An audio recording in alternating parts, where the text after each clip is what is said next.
안녕하십니까. 전국민 수어 배우기 프로젝트 표정과 제스처의 의미 시작하겠습니다.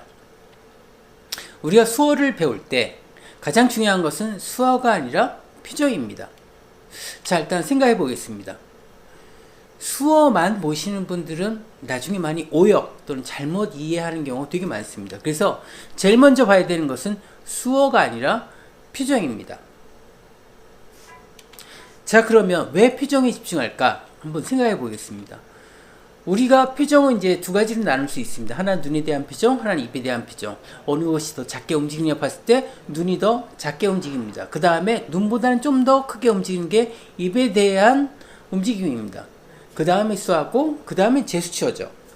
그러니까 어떻게 보면 농인이 수어를 알아볼 때 수어, 표정, 제스처를 동시에 눈에 담기 위해서 가장 작게 움직이는 눈에 초점을 두고 대화를 하기 시작합니다. 그래서 농인들끼리 대화할 경우는 항상 눈을 바라보면서 대화를 합니다. 단 이제 청인인 경우는 눈에 꽂혀 있는 게 아니라 손의 움직임에 꽂혀 있는 경우가 많아요. 그럼 대부분 내용을 잘못 이해하거나 오해하는 경우가 많이 있습니다. 눈을 바라보고 한다. 자, 이때 하나 주의할 게 있습니다. 우리는 중심시야와 주변시야라는 게 있습니다. 중심시야는 이 눈의 각도를 통해서 약 한 15도 정도. 자, 그러면 어떤 농인이 수화를 해요. 그럼 눈을 보고도 합니다. 자, 눈을 봤을 때 거리를 놓고 수어를 볼 때 눈과 동시에 볼 수 있는 수화의 최대 위치가 어디냐 보면 눈에서부터 이렇게 멀어지게 되면 실제로는 이 가슴 정도 위치합니다. 그래서 수어를 할 때 이 위에 있는 수화만이 정확한 동작이 상대방의 눈에 들어온다는 뜻입니다. 그리고 밑에 있는 부분, 이걸 이제 주변시야라고 합니다. 근데 이때는 손이 움직이는구나 까지는 알지만 정확한 동작이 어떻게 움직이는지는 알아보기 힘든 영역입니다. 그래서 우리가 수화를 할 때는 항상 높은 곳에서 이렇게 수화를 하는 것이 낫고, 그리고 농인도 눈을 바라보고 동시에 하기 위해서는 이 위에 있는 부분 해야지 눈과, 다시 말하면 표정과 수화를 동시에 전달받을 수가 있습니다. 그럴 때 오해가 없는 전달을 할 수 있다는 것입니다. 자, 그러면 표정에 대해서 한번 보겠습니다. 표정에 대한 연구는 1960년대 폴 에크먼 교수가 이제 본격적으로 시작했습니다. 사실 그 전에 연구하신 분이 있어요. 누구냐면 찰스 다윈입니다.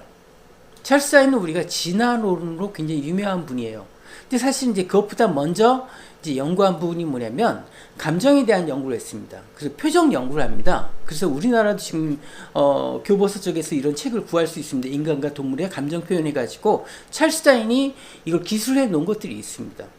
처음엔 이 기술한 거 보고 이거 사람의 표정인가 보면 침팬지의 표정 가지고 기술했는데 놀랍게 그것이 인간과 굉장히 유사한 부분도 많이 나오고, 어쨌든 표정에 관한 연구를 찰스 다윈이 제일 먼저 시작을 합니다.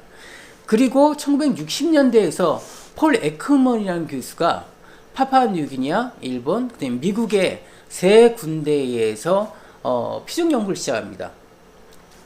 그 전에까지는 표정에 대해서 어떻게 생각하냐면 표정은 문명인의 전유물이라고 생각을 했습니다.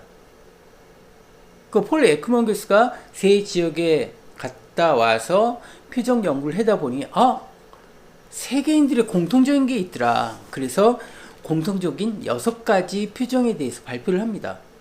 그래서 기쁨, 두려움, 혐오, 분노, 슬픔, 놀람, 6가지 기본 감정에 대해서 발표하게 됩니다. 인간의 이 표정은 여기 이제 42가지의 근육이 움직이는 걸로 해서 약 3,000가지의 표정을 지어낸다고 합니다. 실제로 인간이 움직일 수 있는 근육은 눈에 관한 근육, 그 다음에 입에 관한 근육입니다. 그래서 표정을 알아본다는 것은 눈에 관한 정보와 플러스 입에 관한 정보, 그리고 이것을 합쳤을 때 어떤 의미냐를 보고 알아보는 겁니다. 자, 우리가 수화를 알아볼 때는 이 표정 정보 플러스 어떤 단어를 쓰느냐에 따라서 이 두 가지가 합쳐서 수화가 어떤 의미로 쓰였구나 라고 이해하는 것이 수화와 표정의 중요성입니다. 오늘은 여기까지입니다. 안석준이었습니다.